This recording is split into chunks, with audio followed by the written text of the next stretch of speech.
All right, let's And the kick this lighting is off then. clean too. Awesome. Welcome back to another Tuesday workshop, guys. If you're watching on YouTube, this is our weekly discussion session around mental health, mindset, mostly around business positioning, but we also talk about personal lifestyle and choices that you can make to improve your overall function and your overall utility in life, your satisfaction in life. I think that is primarily our goal in Triba, is not just business, although it is a business community. Today we're going to be talking about things you can do in your life to improve your own business function and your own personal function. So we have got Coach John Fitch as well with us again. This is sort of a rain day makeup from last week. I was really sick and we didn't do this workshop. He was supposed to do 4 sessions in February, and if you go look at the VODs on YouTube and on Twitch, there are 3 other sessions with him, as well as one prior that we did a 2-part session where he did a sort of the kind of coaching evaluation that he does for his clients with me live, which was really cool. And we got into stuff, and then he and I've been meeting on our own since then, and he's been giving me great advice actually on how to adapt my business as I move forward. I've had to make a bunch of changes this year, so it's been very helpful to have somebody to bounce ideas off of. Anyways, I'm glad to help. John, welcome again. What are we doing today, man? You want to give us a little introduction here? Yeah, so we're wanting this to be, I think what's developing here as the best format for all of this is for this to kind of turn into a communal podcast with a topic that we can kind of bounce around and discuss. But the topic today is spheres of influence and control, which I know sounds like, kind of a funny bunch of words all together there. But really what we're talking about here is clarifying how much you can change a thing, and whether that's able direct change or indirect change, and then measuring sort of where things are in your life, whether they be social, business, personal, etc., in this kind of concentric circles, expanding out from you of your spheres of influence and control. And you basically get to see that as things get farther and farther away from you, it's kind of how I imagine. I think of it like a bubble, several sort of concentric bubbles around myself. And those things that are really immediate and close and personal, those are things that I would define as something that I have, I have the power to change directly, right? And then when we talk about something that's more about influence, we start to move farther and farther away from ourselves, and sooner or later, we're no longer able to directly change something. We may actually be more likely to maybe indirectly change something. And there's a bunch of features of how that all shakes out, and that's what we're calling influence. And I feel like influence in particular kind of gets not appreciated and honored for as powerful as it is.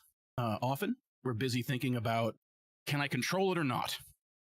And that's how the conversation ends. And I think there's a deep well of value looking into, well, can we even influence it? And what does that mean? And what does that look like? And, is there something more we can do than we think we can? Or am I expecting myself to be able to change this more than is really reasonable based on my capacity to influence it indirectly? Maybe that's something that's in someone else's actual control, and I'm just kind of hoping it goes away and I can encourage it in that direction. There's a lot of complexity when it comes to dealing with influence, and I think that's a lot of the reason why we don't go there a lot. We don't think about that a lot because it's nebulous and confusing and lots of ambiguity out there in that influence area. And then finally, we have, something that's basically neither influence or control, things that we really cannot change, can't meaningfully change.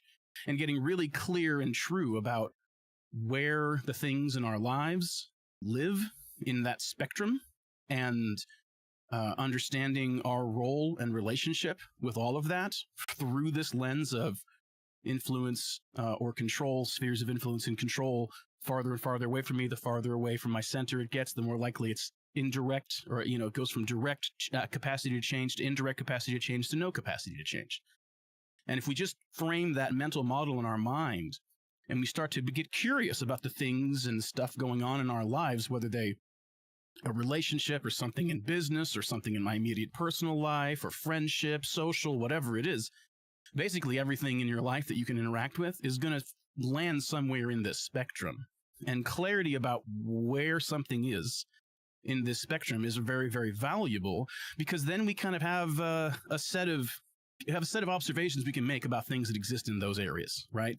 Things that are we can actually directly change. There's a set of ways that we can operate with that. There's a set of eccentricities about things that exist in that category, right? Similarly with things that we can just indirectly change, influence. There's a bunch of particular ways and habits and patterns and best practices, if you will, when you're interacting with something that exists in that realm. And then similarly, if it's something that we ultimately judge, we really can't change that directly or indirectly, no control or influence at all. This is just outside of me completely, but I am still affected by it.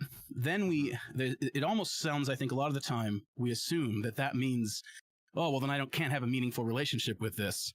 The end. And I would argue that again, identifying where something exists in all of this, even if something exists outside of direct or indirect change from you, that also is very valuable, because similarly, there are a set of best practices and a set of paths that open up for us in front of us, really, once we identify something, even as something that we just simply cannot change. There's a lot of value in finding out, okay, we can't change that, and then there's a bunch of stuff that opens up all of a sudden that we can do.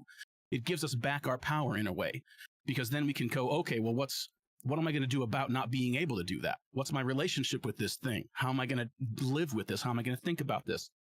How am I going to manage the reality that that's not something I can do? Can I give myself a little bit of peace, a little rest, a little bit of a break of expectation of being able to somehow change this thing that really, if we wash it with enough truth, we just can't do that? There's a lot of value in getting clear about where these things are, and it gives us a roadmap to interact with them in a more meaningful and effective way. Because so much of the time we spend our days thinking that something is in one camp that is in another. Mm-hmm. And very regularly we will experience a lot of friction and honestly suffering. Suffering defined by, like, pain would be you touch something hot, ow, information, stop that. Suffering would be just holding your hand on the hot thing. Ow, ow, it still hurts, and you just don't do anything about it. You just kind of keep it there. Suffering is almost like a persistent choice to ignore the information pain is giving you and then just continue to hurt, right? So we get into that. We get into the suffering realm, that kind of chosen ignorance of the information wisdom pain is trying to give us, and we just sit in hurt and suffering. What often is what's going on when we experience pain is kind of like a, hey, pay attention to this kind of thing, right? It's like somebody shouting your name. It's meant to get your attention. Pay attention. And if we get into avoidance with something that's causing us pain, that's when it kind of slips into suffering. So kind of way back at the point, now that I've defined that idea of suffering, there's a lot of suffering that happens when we don't have clarity about where the things in our lives, well, the nouns, let's say person, people, places, things, right? The nouns, where the nouns in our lives happen to lie in all of this, right? And,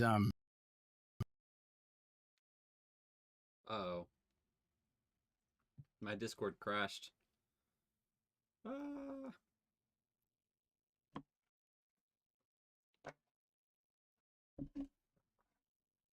Technical difficulties. We will be right back. All good.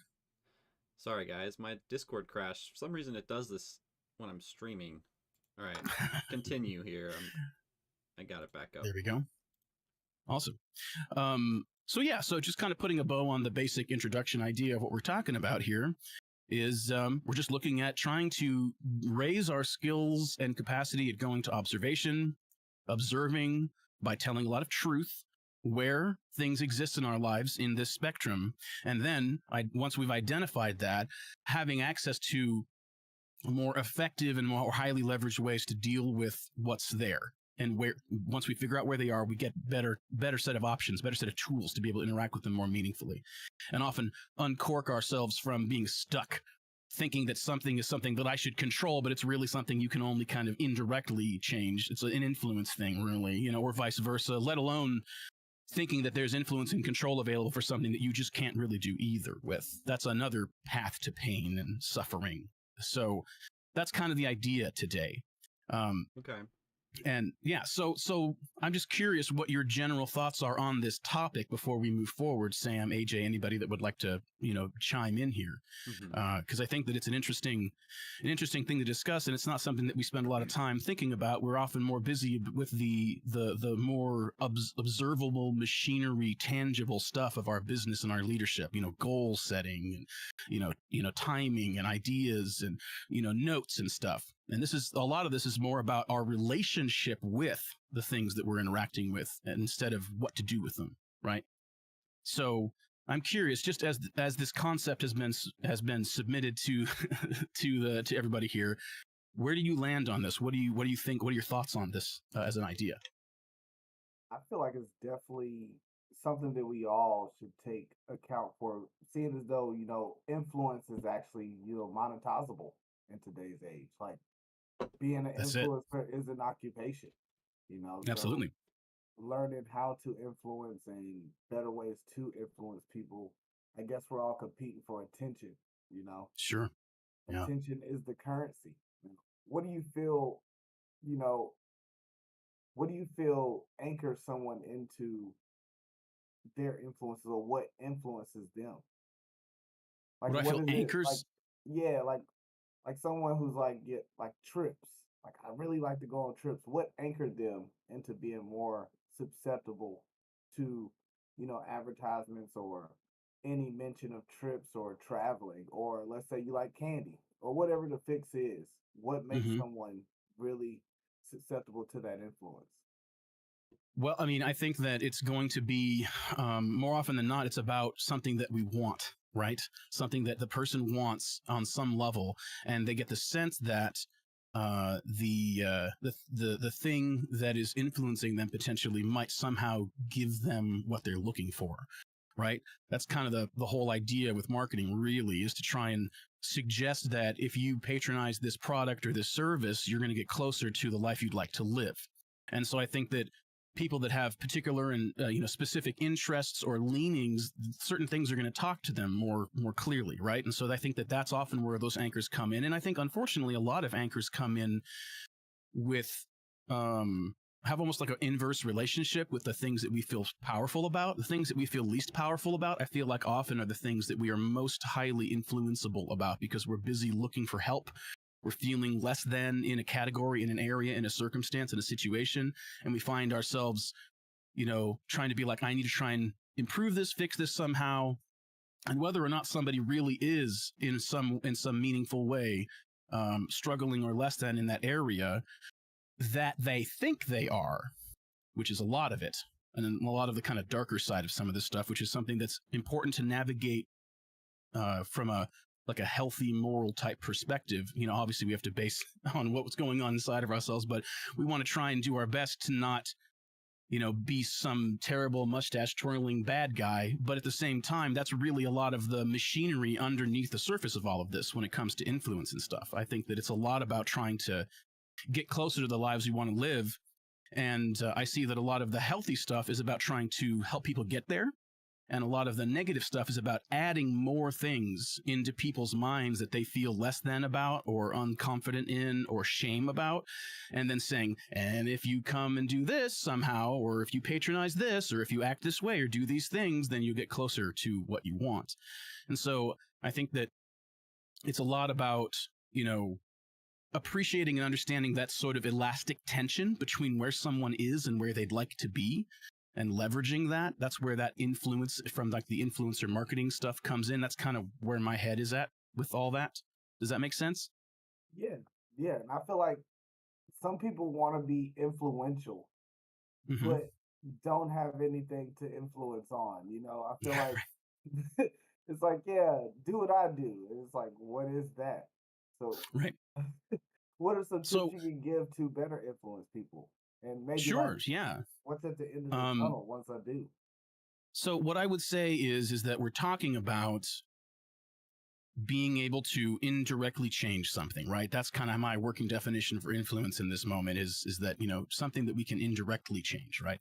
Hmm. And so when we're talking about being able to influence something, we're looking at trying to um, like I said before, kind of try and provide that elastic pull so that we can help them feel like they can get closer to doing to getting what they want. And the way that we demonstrate that on like in first interaction with people, which is often what we're dealing with, right? Most of the time when someone sees you on the internet, it's the first time they've saw you, especially when you're getting rolling. And so what you need to do is you need to try and get into the ecosystem of trust and attention, because trust and attention tends to feed into each other, right? And like if somebody is highly trusted, when they say something, put something out into the world, they're more likely to get attention as a result. Does that seem fair? That's right. So credibility. then similarly, if someone has a lot of attention, regardless of if someone has a lot of attention and that's the thing that they have a lot of, that tends to create this assumption that they are trustworthy. Whether they are or not remains to be seen, but that is kind of how it works. People, like the sociology of it all, that's how that works. That system is basically a loop. Trust builds attention, attention builds trust, trust builds attention. And the problem is that it's kind of a closed loop, right? It's hard to get in there, but we can see that it snowballs the deeper you get in. And the more that you feed into leveraging lots of attention, leveraging and then getting more trust, and that trust allows you to create more attention and so on and so on. And that's really that influence. That's like all of that is yummy and powerful for trying to get into a position to be able to influence and influence buying habits, influence, people's lives for the better, whatever it is that you're trying to indirectly affect. And my kind of key idea of how to get into that loop of attention and trust is to be generous. That's really the on-ramp to that loop, is being generous. And the way it could, because when somebody is generous, it tends to get some attention, right? Someone is just giving and kind and let me provide value without asking for anything in return. Not even a whiff of it being transactional. Just give value, provide, support, love, help, right? That's a good way to gain some trust and some attention. And then all of a sudden, now you're starting to get into that loop, and like you can get into that snowball thing. And so like a lot of it has to do with being generous in any way that you can. Give things away for free, be kind, offer opportunities, provide a lot of value on your social media, and have the balance of value you provide and asks, as in opportunities for them to support you, is really how you'd like it to ultimately occur. But really, the sales pitch needs to be like, 10, 20 to 1. Right? Like one sales pitch, 20 value, right? You put out 20, 30 videos of, just as an example, like a TikTok campaign or something, right? You put out 20, 30 videos, daily videos, and it's just, you're not trying to send them anywhere. You're not trying to get them in a funnel. There's no obvious outbound marketing. No, hey, buy my stuff happening. All it is generating goodwill, generating emotional bank account, generating trust and attention by providing value. And then once you're in that loop, you start to develop a relationship with your audience, and that audience shifts their thinking from a person who is trying to sell me a product to a person I know. I have a parasocial, but it's still a relationship, but it's a parasocial relationship, but it's a relationship. There's a real human experience of connection that they will feel because you're providing value to them. And so you provide value. And then when that emotional bank account has been filled, that's when someone is to use a sort of gnarly term, but that's when someone's a better lead, a softer target to try and leverage that influence if that's what your ultimate aim is. So that's kind of my thinking about that system, is that you're looking to get attention and trust, because attention and trust is a good position to be in, to try and influence if that's your aim. But at the same time, how do you get in there? Well, you get in there with generosity. And it really comes from that generosity, like I'm in the habit of offering a lot, trying my best to be providing as much. I mean, that's what we're doing right now, trying to provide as much value as I can. I'm not looking to get anything in return. I just want to come and share ideas and thoughts and help as best I can. And I'm not concerned about a transactional relationship with every time, but I know that every once in a while I'm going to say, hey, and if anybody would like, or I'm doing this thing, or why don't you check out this? Those things happen, but they happen more infrequently, because what I'm trying to do is I'm trying to develop relationship. I'm trying to develop positive regard. with people. And the way that I do that, the sort of path that I take into that is about generosity. So ultimately, it really comes down to being generous and providing value, helping people. You're trying to do good for them. You want to actually provide, be useful, right? And not have it sound like, you're like, I'm giving you help, but as soon as they take it out of your hand, you'd be like, and that'll be $20. Like anything that's like that, that's going to erode your access to getting into that trust and attention thing, which is, I think, the key to having access to influence as as an internet person, as it were. How does that all end on you? Definitely, I definitely agree. And that loop you were speaking of, that's social proof. It's like, it's democracy. Like if you see, you don't know everybody that voted for the president, but we know a lot of people did, so we trust Sure. that person. Sure. So it's the Sure. same on social media in a way. If you can amass a community, if you can amass people that support you, then other people are going to support you because they're like, well, those people, they look reasonable. I'll get along with them. So Right. what Yeah. are some ways that you could use your influence to maybe snowball it further, and maybe use those supporters you have, or not use them, but, ignite them to inspire other people about your cause? I think a lot of that comes down to culture. If you're looking to inspire people, you want to have a consistent tone, a consistent message. I typically think it's important to niche down so that you're not all over the place and people can get clarity about what you have to offer and can come back to you. You want to, especially in this trying to drink a fire hose type situation when it comes to content on the internet, we have a too much stuff problem.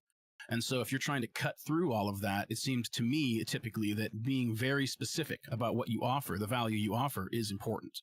And being like Coke, you want to be Coke. Every time somebody drinks Coke, they get Coke. It's always Coke, specifically Coke. They can come to it, they can get it, they can expect it.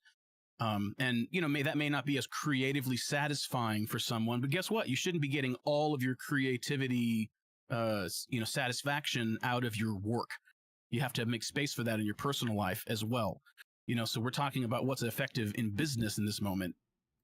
And I think that it's really about, niching down. And it's one of the things you see people struggle with when it comes to the successful influencers. They almost all talk about some level of burnout, some level of that repetitious, every day is the same, grind, because that's kind of how this works. Is that you sort of kind of have to get real specific and then do that, only that, and a lot, and well, over time, right? That seems to be kind of one of the important keys of being able to cut through that specificity, niche down, really go hard at that, consistency, all of these kind of, general good ideas that you hear about what's a good thing to do when it comes to content creation. All that stuff is important and real, but it all has to kind of serve a single purpose. It has to all be plodding towards that same destination. And you want them all to feed into each other and work in synergy, so that you're not posting a video about this and then posting a video about that, and all of a sudden the algorithm's like, well, what are they doing? Who should I send this to? Like help the system do its thing, right? Mm-hmm. In a way, I think is a big piece of being able to get in there and be able to actually help. And then being so specific about that, then you can be intentional about the kind of culture that you bring, right? When you start to have a community around you, then it's about how do you treat them? How do you organize your comments? What do you do with the moderation, whatever, if there is any, et cetera, et cetera. And you'll get to a place where your values are expressed in your operations and you're beyond just what is coming out of your mouth. It's actually, expressed in what you're doing and how you run things and how you inform the team of people that help you on a long enough timeline.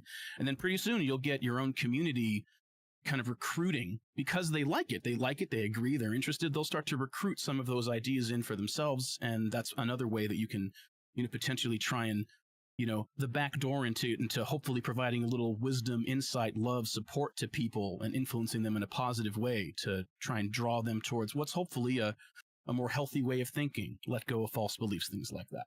Mm-hmm. Mm-hmm. Now, I also feel like, some people, you said something that really resonated with me about how you treat the people that you do form that community with. Yeah. Some people find that tribe or end up having people that come to them, but then they Mhm. don't I think they don't realize that that's the people that are resonating with what they're putting out. Yeah. So then they may neglect them, or they may shun this person, or say that this person isn't like a credible fan or community member, but it's like, this is what you're bringing to the table. Right. So Yeah. what are some ways that you can better support the people that you are influencing? How can you, foster that relationship better, or better build that? I mean, to better support them, and a lot of it's going to be communication and listening. It's not a one-way thing. We're trying to serve. And so if we get clear about what they want, what they need, what they're curious about, what their challenges are, like when you're working in something, sometimes searching on Google for the topic you're talking about, Google gives you all those questions, those common questions. Like, that's a beautiful resource, things like that. And if we can get that directly from your community, that's even better. Or if you're working with employees, for example, you want to really figure out what motivates that person for real. Some people it's money, some people it's something else. And what you're interested in is actually giving them something that fills their tank, right? So you're going to be curious about what it is that actually lights them up, and then give them that. Just ask, and I think that we're often busy trying to seem like visionary leaders that know the future and can do everything on our own. But there is a lot of value in being vulnerable and human and saying, like, hey, what's going on with you guys? What do you really want? What do you really need? And you can get a read on that stuff just from comments and things like that as well. And then the other side of all of that, beyond paying attention and listening more than saying, when it comes to trying to get deeper in with everybody, I would also say that people have a tendency to spend most of their energy when it comes to their interactions with their community in trying to get more people instead of retain the people they have. Mm-hmm. And I think that I think we can agree that getting new people into your, like, new leads, new community members, is typically way more energy and effort than holding on to people that are already there. That new leads thing is typically very expensive. As far, like, if you want to say, like, effort wise, it's like 10 units of energy in, 1 unit of energy out for brand new connections, right? But maintaining a connection that already exists is typically much less energy. It's much less expensive, and is also something that we kind of aren't so good at a lot of the time. And it's amazing to me how often I see people who are struggling to maintain an audience or grow, and you ask what they're doing, and what they're doing is just a bunch of output, but not interaction. They're not hearing what people want, and they're not doing things to provide further value. It's like they're standing at the entrance of a theme park, clicking. I don't know if anybody remembers all that. Probably dating myself here, but those like clickers that you count, click one more, one more, one more. I feel like some people feel that way when you interact with them. They're like, I got the follow, I got the subscribe. Okay, now my attention is on the next person that I can convince to do those things, instead of continuing to provide value specifically for people who are already there, right? To grow deeper in relationship instead of wide, right? It kind of comes back to the value of that idea of the 1,000 true fan theory. If anybody's read that essay, highly recommended. Very good idea. Let me see if I can Where, find a link. Yeah, Is 1,000. the That's all you need is 1,000 fans. That's it. I mean, I think that the way they define in that article, 1,000 true fans, I think they define it as, if you put out a product that is $20 or less, you can just assume that this person's going to go ahead and grab that, as long as it's not too frequent. That if you're not like overwhelming them with things, but if you create an opportunity that's $20 or less, that person's very likely to grab that.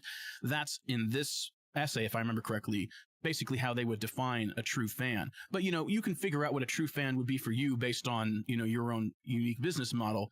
But when you get 1,000 people that are truly serious advocates for you, that are really interested and engaged, that's different. That there are people that make a living with very small vanity numbers, because those vanity numbers are just that. There are people, I was just talking to a client of mine the other day, and they work in social media marketing. And they were talking about how they were able to build somebody up on their YouTube from like 70, 100-ish people, subscribers, to like almost 800 people now. And of course, those numbers in the vanity number world aren't very big. But what we ended up doing is we looked at when he said that, I immediately got curious. I was like, well, what's the quality of those subscribers? I said, and I asked him, what's the average viewer count? on those videos, because typically it's like what 10% of your total subscribers or something like that is that's pretty good actually. And for a person who has like 750 subscribers, their videos are consistently getting 400-500 views. That's wild. That means that the people that subscribed are actually showing up to listen and pay attention for real. Those are closer to that true fan thing. And I think that developing deeper, more sticky relationships is important than trying to just get as big as possible. And then as soon as somebody crosses the threshold, you get that transaction, you get them to convert. Then it's like, next. It's like as soon as someone converts, that's the beginning of a relationship, or it's a deepening of an existing relationship, and it's not over. And emphasis on retention is huge, and I think something that we often aren't so good about. Yeah, I think retention really falls short when you really either start something and you really have that fire to get new leads and tell new people about it. It's just like, okay, you guys hang out back here. I'm gonna go tell some more people. I'll be back and entertain. I always picture it as a party, and like when you bring people in, you like, do they just stand in the party, or are you being a host in the party, or do you just bring them to your house and then go back outside and go find some more people, and now they're just left in there? Right, Yep. right. Yep. Were you going to say something, B? I thought you were about to say something a minute ago. Oh, can you hear me? I can. Oh, I didn't know my mic was on. I'm so sorry. No worries. Just checking. You're good. I wasn't sure if you were trying to add in some thoughts. Anybody on Discord or YouTube or Facebook, or LinkedIn, drop stuff in the chat and we can answer it as well. Absolutely. But yeah, I think you all covered it. You know, really grow those connections with people, and they'll tell their friends. That's what happened when I joined Tribe. I was like, oh, this place is really cool, and I got like an audit on my social media, and everyone was super friendly. I wanted to bring my friends in to see what was going on. So just remembering the numbers are actually people with, connections and emotions, and they're looking for value on that is a mental exercise that I got into the habit of doing when I was first growing on Mixer and really was hitting, kind of a surge in growth is, when you go from having mostly just your friends and a couple of auxiliary folks and a few early fans going on to, oh, wow, that's mostly people I've never met before in real life or even tangentially through friends online. These are just people that showed up that stayed, and that is a trippy thing to experience. And one of the things that I caught myself noticing that was really valuable for me as a mindset to hold that influenced and informed a lot of my decisions and how I ran things was gratitude and being grateful for a person taking their time to spend their time with me. And one of the exercises that I would go through in my head is I would remember and remind myself of all of the mundane little details that we go through in our day-to-day life. All of those stupid things that we have to do to collectively pay rent, make food, take care of this and that, do the yard work, take out the trash, you have a car, insurance, gas, all those mundane, all of that stuff is going on with every single name, every single screen name in your viewer list as a streamer, or every single, name in a comment, or that's a whole human being that has all the things you're doing, they're having to do their version of all of that. And that scale, entire that is person. Mind-blowing. It's and so to be with that reality, like this is a whole human being. Every single one of those is a whole human being. You got, 50, 75, 100, 200,000 of people in your chat interacting with you. It's like, it's a little overwhelming, to put that into perspective, but it also is an abundant source of gratitude, and it allows you to have access to gratitude for smaller numbers, especially in this world where we're so lost in those vanity numbers. Right. And I think that remembering that every single person you interact with on the internet is a whole person, and not, a number in your high score of the video game of business. It's a whole different way to be, and it informs a lot of how we operate. And I think it makes it easier to do things like retention, because then it's not, aha, I got another number closer to the high score. Woohoo. I want big numbers. That's my plan. But every single number then turns into like, well, that's a whole human being that with their meat their little meat stick fingers poked a thing and said, yes, I'd like to pay this person money, or sat in their chair and stared at their computer and listened to my voice for hours at a time while we're hanging out. Like, that's crazy. And Yeah. that level of like a person taking their time, their like most precious and limited resource that can never be added to. And they're like, I'm going to spend some of this with you. That's wild. Yeah. And it allows me to have a deeper like depth of access to, or a deeper well of energy and endurance to do things like more retention stuff, you know, because then it's like, oh, this is a relationship that I'm further developing.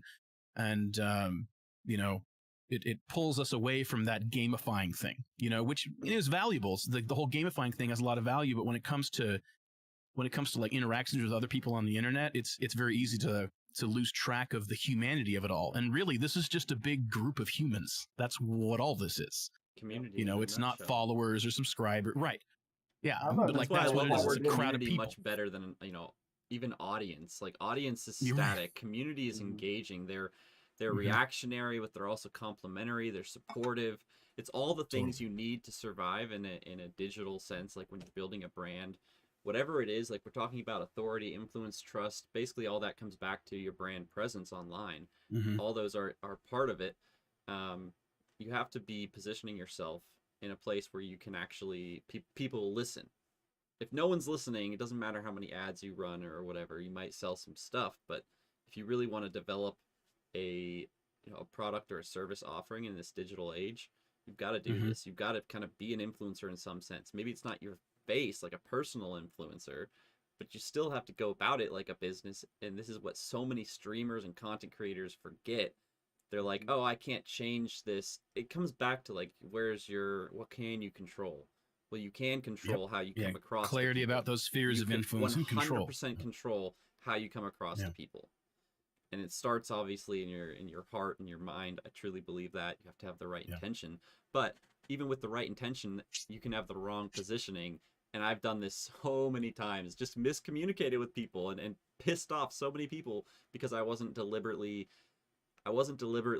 analyzing how I was coming across. And I've done this to Absolutely. friends too.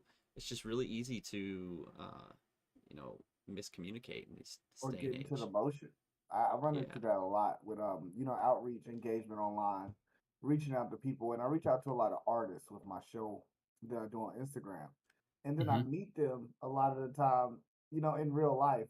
And it's funny saying that, but I have to say that as an influencer, like in real life, because Yeah, I in meet them and person. they're Yeah. like, I didn't know you were a real person.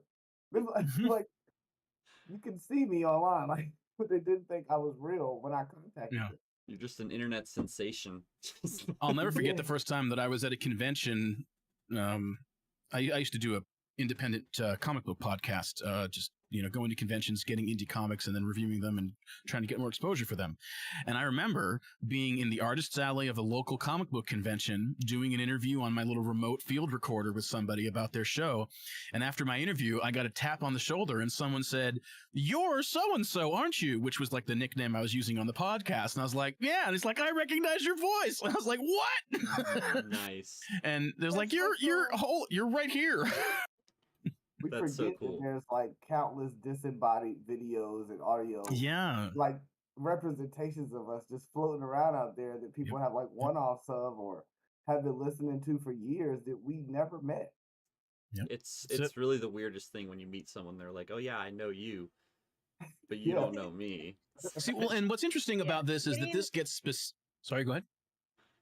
Oh, I was just saying, yeah, getting to go to cons and meet these people in person and meet the streamers you stream with and meet the viewers that hang out with you. It makes it even better because you Mhm. really Mhm. get a better understanding of how they act and their mannerisms and then they're real. They're finally like real in your head. It helped me a lot, like connect with my community after I got to go to conventions. Yeah. So it Absolutely. definitely strengthened my communication and Yeah. understanding of what I was doing. Yeah. I mean, what's so interesting about this is that it illustrates so effectively the power of getting clear about where things are in the spectrum of influence, control, or none, or neither, right? And because figuring out that something is in the influence category, the indirect change category, is all well and good, but I think that the value tuning into what can I indirectly change? What can I influence? What's wild is, and this is really what we've been talking about for the last 10 or 15 minutes here, is that it's more than you think. That's like the key takeaway with influence stuff, is that it is much more powerful than we tend to give it credit. And there tends to be more that we can influence than we actually think. We often will just punt any sort of intention or choicefulness about when it comes to certain things, because we just think, oh man, I could never meaningfully change that. Are you sure? Because often I find that our influence is farther than we think it is. And, you know, my experience doing streaming, just like B-Share, just like we've all been talking about, is proof positive of how disproportionate, or how like imbalanced our idea of how much we can influence and how much we actually can influence, you know? And I think that that's one of the real gifts of getting tuned into the idea of paying attention to where things are in this spectrum, and then searching for things and getting more familiar with what something feels and tastes like and smells like when it's in that area. We'll notice spaces that we can actually apply our intentions on, and then it might be glacial, as in pace, slow, but you can turn the ship. You're just straining against the wheel to turn it, and it turns really slow, and you have to keep putting a lot of intentional pressure over time, and it builds up. That's kind of one of the features of things that are influence zone things, is that it tends to be like dramatic change of any kind, especially as a result of your efforts. And this is going to be long term. Most of that stuff is long-term stuff. It's another reason why we don't notice it, the things that we can influence, and how powerful they are. Because human beings aren't great at the long-term stuff. That's higher effort for us to be with long-term stuff, because we only ever live right here. Always. That's where we're at. Wherever we are, it's right now. And it's challenging for us to do that long-term stuff. We're not so good at it. And so that tends to be a place where we underestimate our power and really rob ourselves of the kind of change we can create in the world. There's more that you can do. And I think that's one of the, if anybody takes a takeaway away from our conversation today, that's one thing I really hope that we do get and remember, is that what we can change, the realms of things that we can change, it expands beyond the borders of what you historically thought were possible, very likely. And all we need to do to figure that out is to go to observation and just tell a lot of truth. And eventually you will discover that, like, oh, wow, like, you know, I mentioned this thing to somebody and, you know, I didn't think it meant anything, but, you know, I come back every time I interact with them, I say this thing, and over time, something's changed. You know, that's the thing, is like stuff that we don't think we can actually influence and affect. We really can a lot of the time. It just is a long-term, slow thing. And so that's one of the most beautiful things about that, right? Yeah, is that it expands our power.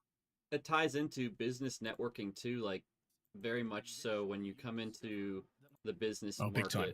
Yeah, and you're brand Big new, time. like you've never really done networking, or you have no presence at all, and you have to establish that. Like, and people come in, they're like, but I don't have the connections with these people, I don't have the experience to do this.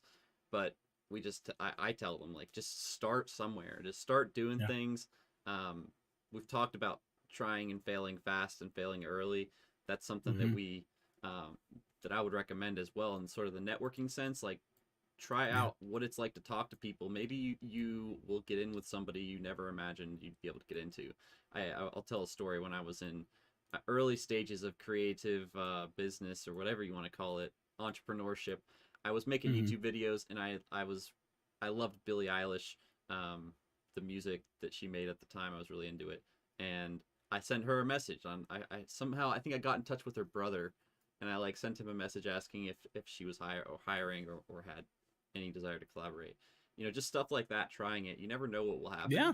And now Take swings. I've been giving to people for so long. You know, Tribe is an example of that. I built Tribe up because I wanted to deliver value in a collaborative group of people who could share their minds. And in my head, it wasn't like, oh, I have all this knowledge to give. I'm a baby. Like, I practically fell off the cabbage wagon yesterday.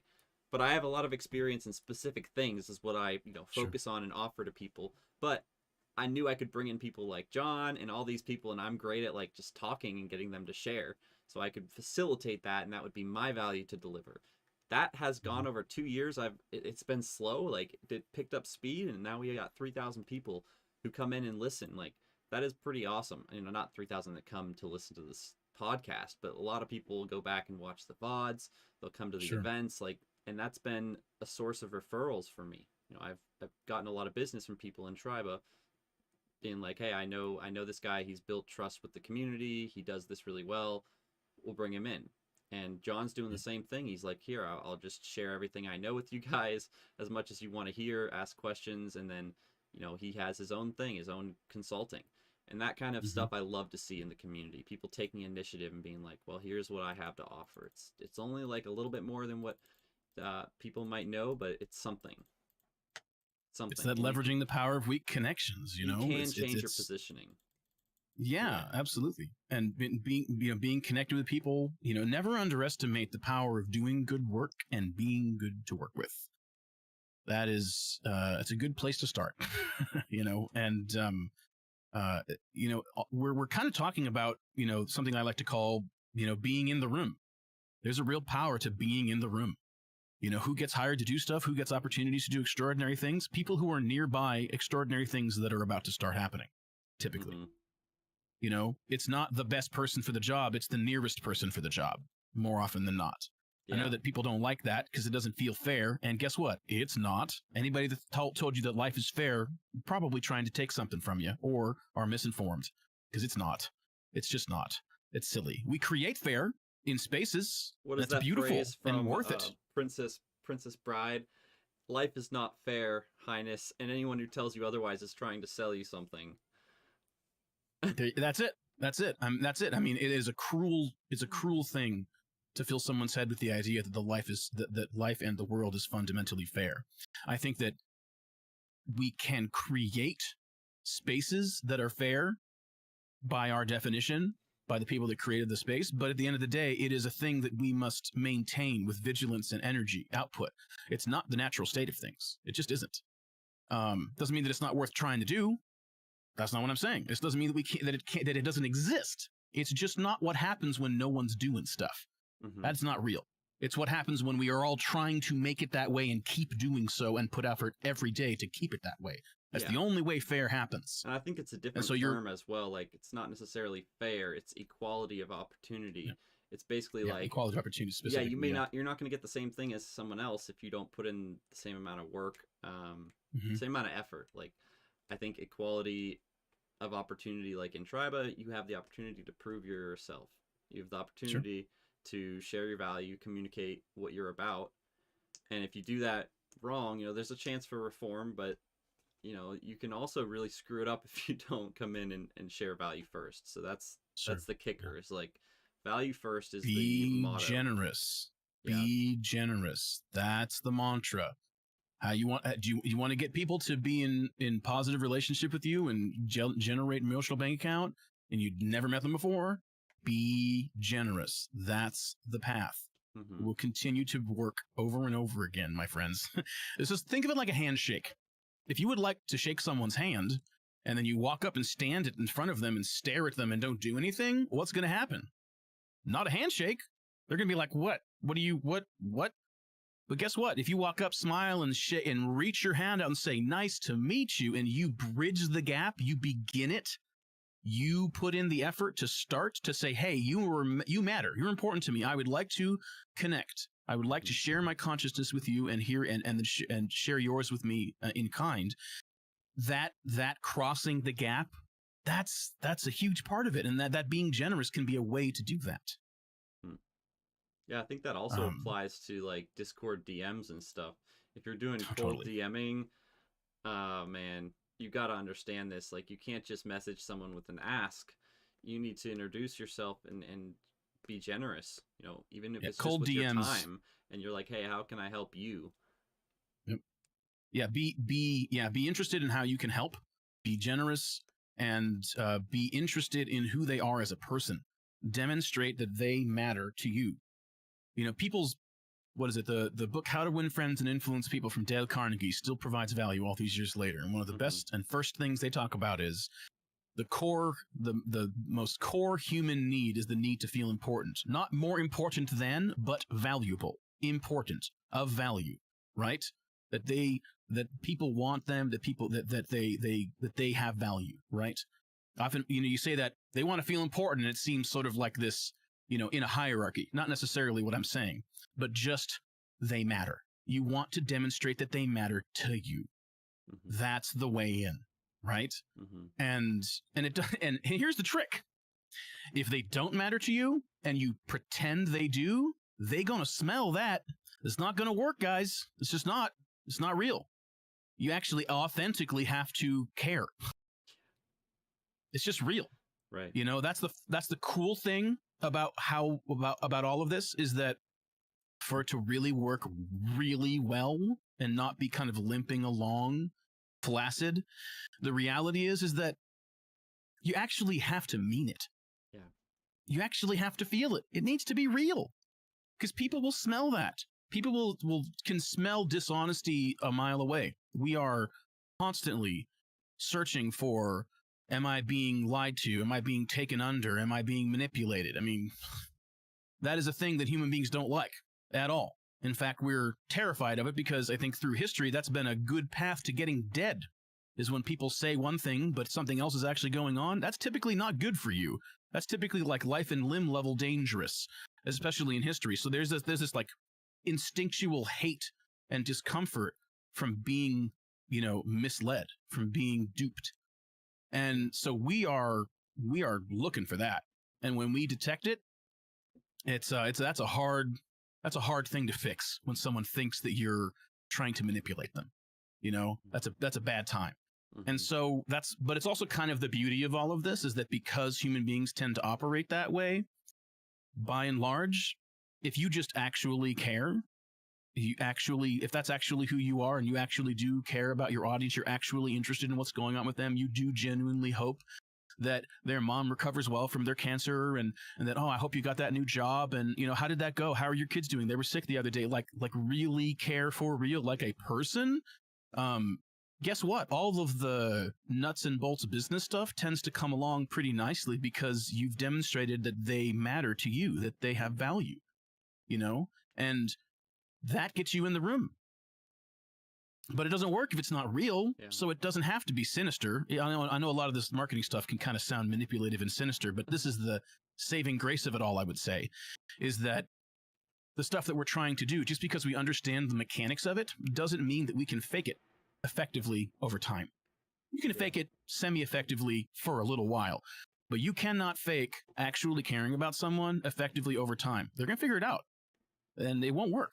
And you'll probably actually damage your personal brand, which really is just code for your reputation, but you'll damage your brand. You'll damage your reputation by saying one thing and actually being something else. Almost impossible. And so in a way, it's kind of nice. Yeah, it is. It is. And it's kind of all you move have somewhere, because it's just the internet. Like, there is no other right. internet to go to. Yeah, there is no other town to peace out to. Wait. So you're telling me people would just go on the internet and lie to you? That doesn't happen. That's terrible. So I know that we're rounding the end of our time here, and I do want to hit on something specific before we go. I Ronan, want to say, Ronan the Collector is in chat. Just wanted to say hi, hey, man. Welcome to the up, Triba Hangout, man. What's up, Ronan? Welcome. The last thing I want to make sure that we get into today, because we talked specifically about influence at length, and I think that we had a lot of interesting things that we noticed there. And our conversation brought us to one of the final points I was wanting to get there, which is you can influence more than you think you can, and it may take a while, and it may be subtle, but it's not without value or real power. Mm-hmm. Control, we have a pretty clear relationship of the things that we can control. The specific thing I would like to say is that if you're trying to increase your integrity, which is a thing I talk about a lot, I like to define that as your say-do ratio, as in the ratio which you say a thing and then you actually do that thing. Say you're going to do something and then do what you said. The ratio, your ratio for that, the higher that ratio is, the more often you actually do what you say you're going to do. is a real source of power in this world that's nearly mystical as far as the far-reaching sort of lengths of it. It's wild, and it's something that I often advocate for my clients as a bedrock for everything we are about to do, is to create a higher integrity, a higher say-do ratio. And here's what's cool about that. Often, when we're struggling with our say-do ratio, we are often trafficking in saying things about influence stuff instead of control stuff, because you can't really actually guarantee that you're going to be able to do a thing that you don't actually have control over. So a lot of being able to have a high say-do ratio is committing to less, being more conservative. We've talked about that, but here's one of the coolest things. If you are scrambling with your say-do ratio and you're like, I need to find some foothold to get started building this up on a firm foundation, the things that are in your direct control, for example, what you put in your mouth, what comes out of your mouth, what you do with your physical body, your sleep schedule, which, parents, I know it's not all in your control, but, the things in your life that are in your control, guess what? Those are the things, those are the places where you can most powerfully build your integrity, because those things you do have control over. And then it is just a matter of actually doing what you said. And there isn't a bunch of, I sure hope the world agrees with me with this thing I said I'm going to do. That's not a good place to go, especially first. Right. So if you're looking to increase your say-do ratio, look to the stuff that really is in your sphere of control, direct change available. That's a good place to start. And then on the other end of things, the stuff that you can't either control or influence, when you figure something is in that category, when you actually figure that out, what we can't change, it's actually kind of beautiful, because it gives us clarity about where to put our efforts, because you're not going to be needing to put your efforts somewhere that you genuinely cannot affect change. Put them somewhere else. Mm-hmm. So you're no longer wasting your efforts there. You're organizing your energy to where it's valuable. And then you can also get peace from the nagging sense of responsibility to affect change on something you can't.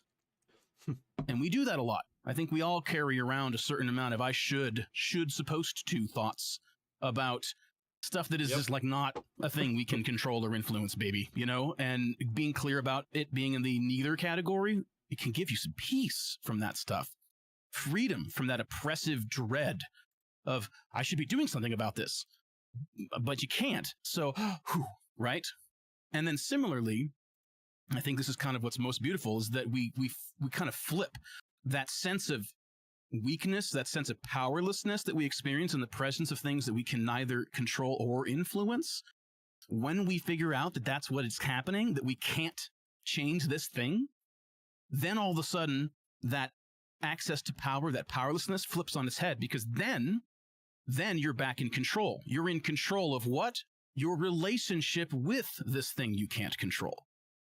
That's a very useful thing to notice.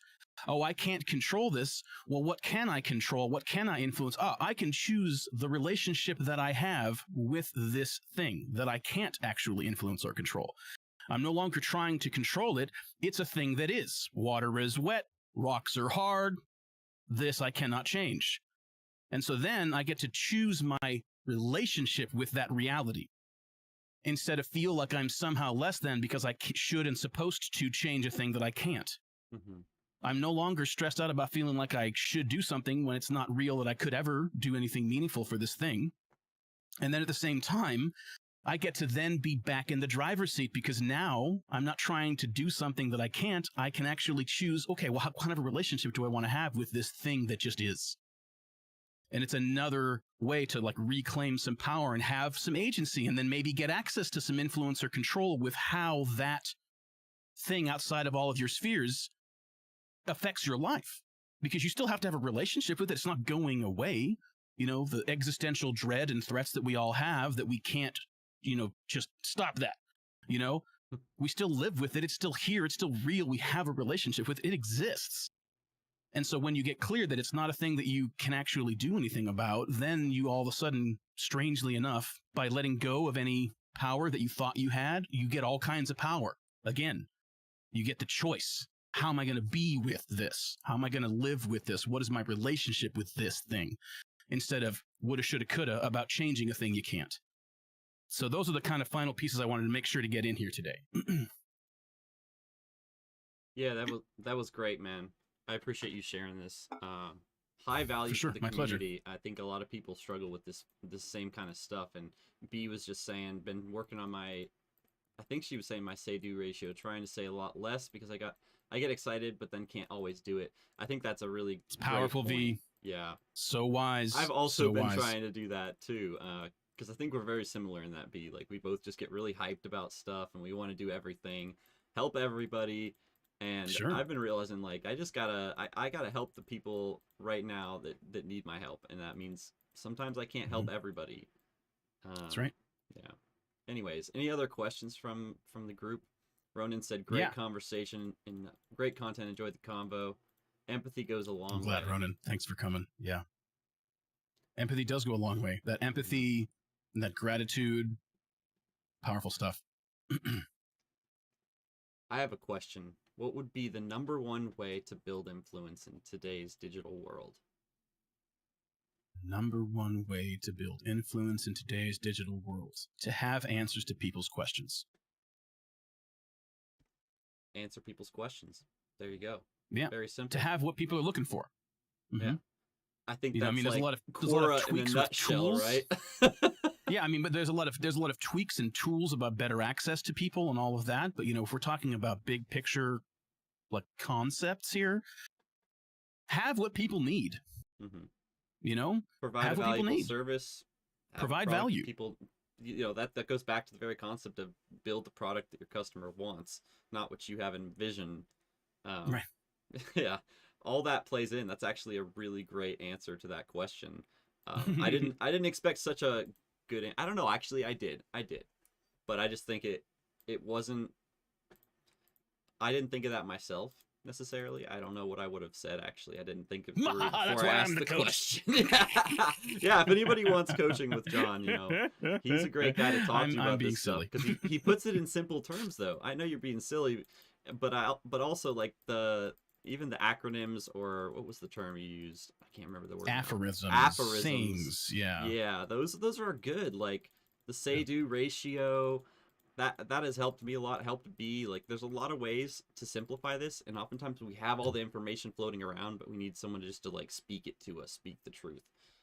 So that's There's where a I found it term. There's a helpful. term called there's two terms that are sort of similes: Hierophant and Mystagogue. And Hierophant kind of has a little bit of baggage because it's an actual tarot card, so there's like associations for what that might mean that isn't necessarily the dictionary definition. You know, just like the death card isn't about dying like the dictionary definition of death, etc. But what's fun about that is that both of those are effectively describing the role that I'm describing the value that I am trying to offer in my business, which is I am trying to understand challenging, complex ideas that we can all have a good conversation about. But when it gets down to, but what do I do tomorrow morning with that? Like, what does that mean for how I operate tomorrow afternoon when I wake up and have to do my day? Like what all these big ideas, that's all well and good, but like, what do I do with that? How does that actually shake out in my life for real? And that's what that is. It's like the Mystagogue is a fun one because it sounds like some kind of crazy word, but really it's just a person who translates sort of complicated, weird, mystical shenanigans into something that is useful and makes sense, like on the granular, day-to-day, in the trenches stuff.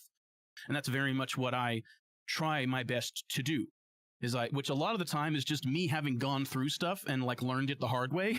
And I'm over here like, please don't do it that way. Trust, you know, but a lot of it, that's really what a lot of it is. That's why that's a specific skill set I try hard to develop, because we have a lot of good ideas and it's not like people don't understand them, but they don't understand how to put them into practice. What do you do different tomorrow? You know, that's hard. And that's why at the end of every coaching call, what we do is we're looking for what to do next. We're looking for next steps. Practical That's application. always the goal. Yeah, the goal is not What's the knowledge next step? acquisition, it's wisdom. It's being wise in our business and our personal lives. That's what Tribe is all about. I think it's sharing the knowledge, but then helping each other carry it out in practical steps.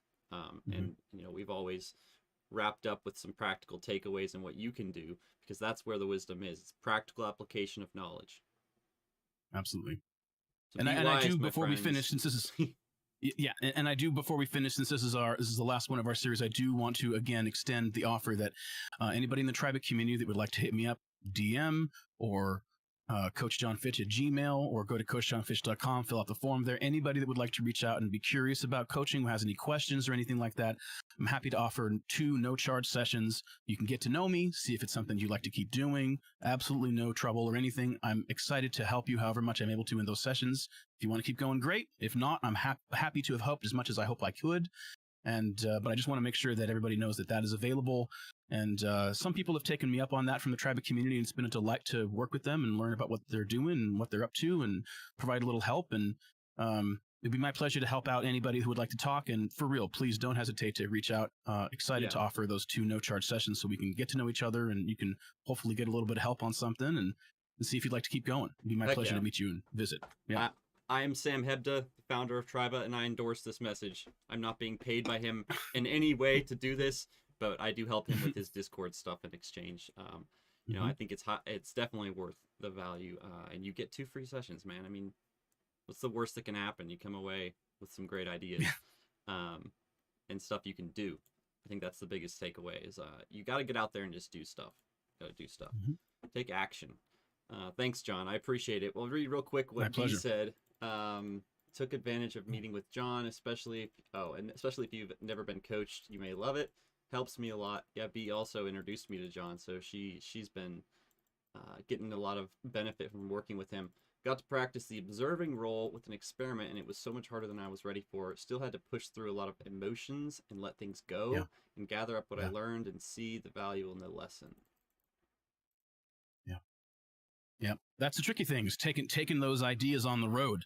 It's all well and good when we're just talking about it like a conceptual thing, but you know, when the rubber hits the road, it's kind of like, oh, there's feelings also, and habits, and attachments, and false beliefs, and cultural expectations, and it's like a lot. And exactly. And trauma. Yep, and that a lot of the time it's about navigating that, not about that there's a bazillion secret sauce ideas. There's only a handful of really, really good ideas that I keep sharing with people, and it's about how the hell do we make that show up in your life? Because there's a lot of stuff to climb over, a lot of barriers to make that stuff show up for real. Yeah. That's right. That's right, B. Yep. Yeah. But what's nice about tearing down and building back up is that when you build back up, you are at choice. Agency is powerful. We love that. Agency is powerful. That's awesome. Thank you so much, John. I really appreciate your time, pleasure. dude. And glad we could make up this session after the rain check, you know. Yeah, I'm glad we could do that. That was great. Yeah, it's been a great month, and you know, I look forward to seeing what else we do in the Tribe community and how else it's gonna be fun. We can work with John too. I think maybe some occasional conferences where we bring in maybe some mental health professionals, some sales experts, as well as John and the coaching side of things. But this was really awesome. I think we all learned a lot. We talked a lot about you know, the mindset of what was the first session. I'm trying to do a recap real quick for our last one. The first session we talked about, I think we did, maybe it was talking about integrity and Seiji ratio. Then we got into talking about confidence and Okay, yeah. They dovetailed nicely into each other, but I don't remember on the top of my head. I have the titles. I put them all on the Twitch archive. So you guys can go watch those on our Twitch or YouTube. And once again, thank you, John. Everybody go check out CoachJohnFitch.com. Just throw him some support and love from the Tribe community. And appreciate that. Thank you. Yeah, that's all. We'll wrap up for the day. And thanks, everybody, for coming. AJ, Siggy, thank you. Good to see you. B, Ronan, good times, my friends. Yeah, appreciate y'all coming and supporting us as well. Hopefully you got some great stuff great value out of this. All right, guys. We'll catch you next time. Tomorrow, actually, is our philosophy club. So tune in tomorrow at noon. Have a great day. I'm going to run the trailer from Zach.